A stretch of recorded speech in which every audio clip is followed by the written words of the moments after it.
Servus zurück oder Servus, falls du neu hier bist. Heute geht's mal wieder weiter mit dem Thema Kings of War Armeelisten Aufbau für das bevorstehende Turnier im Juli. Und zwar möchte ich mir ansehen, wie viele Punkte meine aktuelle Northern Alliance bringt, beziehungsweise ich habe ja schon eine 2000 Punkte Armee beziehungsweise Liste, die ich fürs Turnier fertigstellen möchte. Das habe ich ja auch kürzlich mal in einem Video hier erzählt, beziehungsweise haben uns angesehen und was ich für das Turnier vorhabe.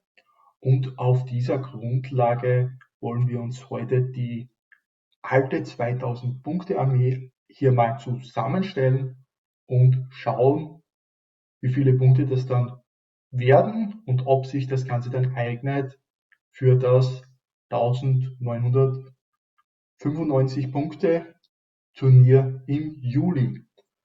Und ich hätte gleich mal gesagt, wir fangen hier gleich mal an. Ich werde hier eine neue Liste erstellen. Es ist schon zu sehen, ich habe hier gar nichts Aktuelles. NA 1995 sagen wir hier. Jetzt kopieren wir uns auch hier gleich für das Punkte-Limit runter. Und Main Faction wollen wir die Northern Alliance haben. Allied Faction haben wir keine dabei, da ich nur Northern Alliance Figuren habe. Und dann Create List. Dann schauen wir mal, was wir hier machen können bzw. aufstellen können. Ich starte mal hier als erstes mit den Eisnayards. Davon habe ich nämlich eine Horde dabei in der aktuellen Liste. Und ich werde sie einfach mal so mitnehmen, wie wir sie aktuell auch in der alten Liste gehabt hätten. Magische Gegenstände und so weiter werden wir uns dann im Nachhinein gleich ansehen. Jetzt erstmal um die Truppentypen. Dann bei den Packhuntern. Auch hier habe ich 2 Regimenter am Start und diese haben bei mir Javelins. Die Tundra Fighter, glaube ich, brauchen wir hier nicht. Und zu beidem, sowohl zu den Javelins als auch zu den Tundra Fightern, zu den Upgrades, könnt ihr auch gerne mal sagen, was ihr davon haltet, wie ihr sie spielt. Ich habe das Ganze jetzt mal hier auch mit den Javelins, weil ich die Modelle so gebaut habe und eben nicht mit Bögen. Könnte sich aber eventuell noch ändern, da ich eben die Figuren noch besitze, eben ein Regiment, das auch die Bögen als Upgrades dabei hat. Das könnte sich dann fürs Turnier auch noch ausgehen, bis dahin fertigzustellen, aber ich übernehme sie hier mal mit den Javelins, so wie ich sie auch aktuell zusammengebaut habe und davon eben 2 Regimenter.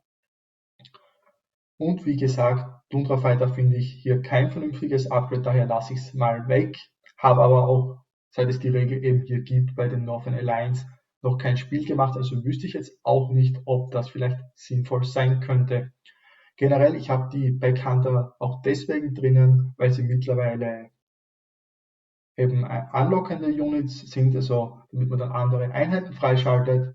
Und ich finde auch die Kombination hier aus Pathfinder, Stealthy, Thunderous Charge und Wild Charge nicht so verkehrt, in Verbindung dann eben mit der Möglichkeit, entweder mit Bögen auf 24 Zoll zu schießen oder eben mit den Javelins, weil man hier auch mit Pathfinder eben durch Gelände vorrücken kann und eben durch Steady Aim hier keine Abzüge bekommt beim Schießen nach dem Bewegen, also nicht schlechter trifft. Daher habe ich sie hier ein bisschen als dementsprechende Einheit mit dabei, die sich eben mit nach vorne bewegen kann mit dem Rest der Armee und nicht irgendwie hinten stehen bleiben muss und durchaus als so eine Standardeinheit als Regimentsgröße mit 12 Attacken schon ein bisschen was auch machen kann, wenn es wirklich drauf ankommt, noch so die letzten Schadenspunkte vielleicht, und kostet auch mit 145 Punkten vielleicht nicht ganz so günstig, aber wie gesagt, werden wir uns dann anschauen, was das Ganze auch am Ende ergibt und auch mit der Option, das Ganze vielleicht mit den Bögen zusammenzubauen im weiteren Verlauf. Dann was habe ich noch? Und zwar die Human Tribesmen werden wir mitnehmen, denn ich habe die alten Huskars in meiner alten Liste als Regiment und wir werden diese hier jetzt da als Halfguard upgraden. Das sind quasi die alten Huskars. Hier Changing Unit Type zu Heavy Infantry und diese haben wir als Regiment mit dabei. Ist auch nur als Regiment spielbar, sehen wir hier auch. Das wäre die nächste Einheit. Und auch hier mit der Standardausrüstung, ich habe da jetzt hier die Modelle auch dementsprechend zusammengebaut. Dann, was haben wir noch? Ein Snow Troll Regiment. Bei 2000 Punkte reicht das aus, beziehungsweise könnte man auch eine Rolle spielen, aber ich habe hier mal nur ein Regiment aktuell fertig. Dann spiele ich auch die Tundra-Wölfe, mit denen ich bisher eigentlich ganz gute Erfahrungen gemacht habe. Vielleicht nicht jedermanns Sache, beziehungsweise so viel wird es nicht gespielt. Wenn man sich so die Battle Reports zu Northern Alliance ansieht. Aber ich finde sie nicht so verkehrt mit dem 9er Speed. Dementsprechend sind sie doch auch eigentlich recht schnell. Dann 3 plus im Nahkampf ist nicht so verkehrt. Natürlich Defense 4 ist natürlich ein Problem. Aber was sie eben haben, sind 18 Attacken in Regimentsgröße und so spiele ich sie eben auch. Und das Ganze eben mit Nimble, Pathfinder und Thunderous Charge. Sie können sich also noch ein zweites Mal drehen während der Bewegung. Quasi mit Pathfinder eben wieder ignorieren sie dementsprechend das Gelände und haben eben mit 18 Attacken nicht so wenig Attacken und das für 180 Punkte. Und wenn man sich das überlegt, ich spiele die Einheit oder habe sie bisher eben an den Flanken gespielt und bin da immer mal wieder dann auch in die Flanken des Gegners gekommen, in die Regimenter. Und dementsprechend hätte ich da dann eben die doppelten Attacken oder hatte ich dann die doppelten Attacken. Und das hat dann oft schon auch ausgereicht, um das Regiment oder die Einheit des Gegners dann auch vom Feld zu bekommen. Teilweise auch in Verbindung mit anderen Einheiten, die vielleicht in die Front angegriffen haben. Daher auch davon ein Regiment rein in die Armeeliste. Dann habe ich auch noch eine Frostfeen-Kavallerie. Auch hier wieder, wie man schon sieht, alles ältere Figuren, weil die Liste schon auch vor einiger Zeit zusammengebaut oder zusammengestellt wurde. Dort gab es auch die ganzen neuen Einheiten wie die Frostclaw Riders noch nicht und ähnliches. Also können wir die hier nicht mitnehmen, beziehungsweise werden wir sie hier erstmal weglassen. Auch hier habe ich erstmal am Anfang nur ein Regiment gebaut, noch keine Horde. Finde ich nicht so gut, ehrlich gesagt. Aber auch hier habe ich wieder ganz gute Erfahrungen bisher gemacht. Das Problem ist nur eben nur Speed 7, sind also im Vergleich zu anderer Kavallerie langsamer. Defense 5 ist ganz okay, aber jetzt auch nicht das Beste. Und aber auch wieder die 15 Attacken, wenn sie es dann auch vielleicht schaffen, mal in der Seite anzugreifen, sind es 30 Attacken. Das ist schon ganz okay bisher gewesen. Und das Ganze mit Crushing Strength 2, Wild Charge und Strider ist auch bisher ganz gut gelaufen. Dann dürfen wir natürlich Jeff-Einheiten nicht vergessen. Ich habe dafür 2 Einheiten Snow Foxes dabei, 2 Regimenter. Die sind auch mit Speed 8 recht schnell, können natürlich im Nahkampf nichts und auch nur Defense 2. Kosten aber auch nur 80 Punkte und der Vorteil, sie können eben auch Marker aufnehmen und damit sehr schnell wieder verschwinden. So habe ich sie auch sehr häufig eingesetzt. Funktioniert eigentlich im Großen und Ganzen sehr, sehr gut.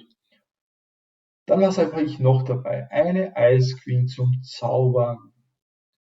Hier auch gleich sei gesagt, Command Points werden wir uns dann noch getrennt anschauen. Da könnt ihr auch gerne mal schreiben, was ihr da bisher mit dem neuen Clash of Kings 2025 für Erfahrungen gemacht habt. Den habe ich bisher noch nicht gespielt und schauen wir mal, ob wir da dann noch am Ende Punkte übrig haben, um das mitnehmen zu können. Auf alle Fälle, ich habe hier eine Ice Queen und bisher habe ich die einmal mit Heal gespielt und mit Benchant. Das sind die beiden Zauber, die ich normalerweise immer dabei habe bei ihr. oder bisher dabei hatte. Daher werden wir auch sie so wieder mitnehmen. Dann habe ich noch einen Lord on Frostfang, eben ein Charaktermodell, Kavallerie-Charaktermodell, auch um hier die Frostfang-Kavallerie zu unterstützen. Jetzt habe ich es hier noch gar nicht geschaut bei der Ice Queen, Sonderregeln. Doch sie ist Inspiring. Also ich habe hier schon einmal eine Inspiring-Einheit dabei und der Lord of Frostfang ist very inspiring, deswegen habe ich die beiden Einheiten eben in meiner Armeeliste drinnen und ich habe ihm tatsächlich auch in der ursprünglichen Liste einen Snowfox gegeben, weil er hatte früher mal 8 Attacken, das waren dann 9 und ist jetzt eben runtergegangen durch, ich glaube, letztjähriges Update auf 7 Attacken und so kommt er jetzt wieder eben auf 8 zurück. Speed 7 ist okay, ist eben Frostfang Kavallerie, eben langsam als Standard. Normale Kavallerieeinheiten trifft aber auf die 3 plus im Nahkampf und auch Defense 5 ist ganz okay und kann auch mit den Sachen hier recht beweglich sein, beziehungsweise hat auch ganz gute Möglichkeiten hier eben Schaden zu machen, hat bei mir ganz gut funktioniert. Auch hier wieder kleines Thema Command Points werden wir hier erstmal weglassen. Und dann habe ich noch einen Frost Giant bzw. Hrim in meiner Liste, weil ich der Meinung bin, dass die Einheit besser ist als eben der normale Standard. Ice Giant, wir können uns das ja auch mal kurz anschauen. Wo ist der andere? Wenn wir ihn hier irgendwo sehen. Frost Giant, nicht Ice Giant hier. Kostet natürlich ein bisschen weniger, aber auch hier Nerf 1820 und Dash 20, also ist doch ein bisschen besser, dann auch mehr, 2 Attacken mehr. Und alles in allem finde ich das Ganze eben besser. Deswegen habe ich ihn eben dabei und eben auch, weil er wieder Very Inspiring eben mitbringt. Das ist ein weiterer Grund zusammen mit eben Slayer. Dann schauen wir mal, ob wir soweit alles haben. Irgendwas dürfte möglicherweise noch fehlen, aber schauen wir mal, was wir aktuell haben. 1930 Punkte, das heißt, ich habe tatsächlich noch Punkte übrig für die Turnierliste und die Liste ist aktuell auch valide und bisher eben nur Einheiten ohne irgendwelche Aufrüstungen oder Gegenstände. Dann schauen wir mal, auch bezüglich der verschiedenen Einheiten habe ich die deswegen so mitgenommen, wenn man sich die Unit Strength eben anschaut, mit 4, mit 2, mit 3. Ich habe hier schon auch bei der damaligen Zusammenstellung drauf geschaut, dass ich hier höhere Werte habe immer und eigentlich das einzige, was hier eins hat, sind die Snow Foxes und eben die Ice Queen hat keine und natürlich der Lord of Frostfang auch nur 1. Aber so will ich dann eben auch ein bisschen mehr auf die Szenarios spielen und das werden wir uns dann eben auch in einem getrennten Video dann noch anschauen, wie das Ganze ausschaut, was so meine Gedanken zu den Szenarien sind. Wobei ich auch noch gar nicht weiß, was man da turniermäßig dann alles spielt, welche 3 Szenarien, ob das irgendwie im Vorfeld dann bekannt gegeben wird. Aktuell gibt es noch keine Infos dazu. Aber eben das auch der Grund, wieso ich teilweise diese Einheiten eben gewählt habe, weil ich eben auf diesen Profilwert ebenfalls geschaut habe bei der Zusammenstellung damals. Ich denke, wir haben aber auch alles jetzt dabei an Einheiten, was aktuell zusammengebaut und zum Großteil schon bemalt ist. Das habt ihr ja, wie gesagt, in dem anderen Video vor kurzem schon mal sehen können, die Armee. Und dann schauen wir mal, wie das Ganze mit Ausrüstung ausschaut. Fangen wir hier mal an mit den Ice Naiads.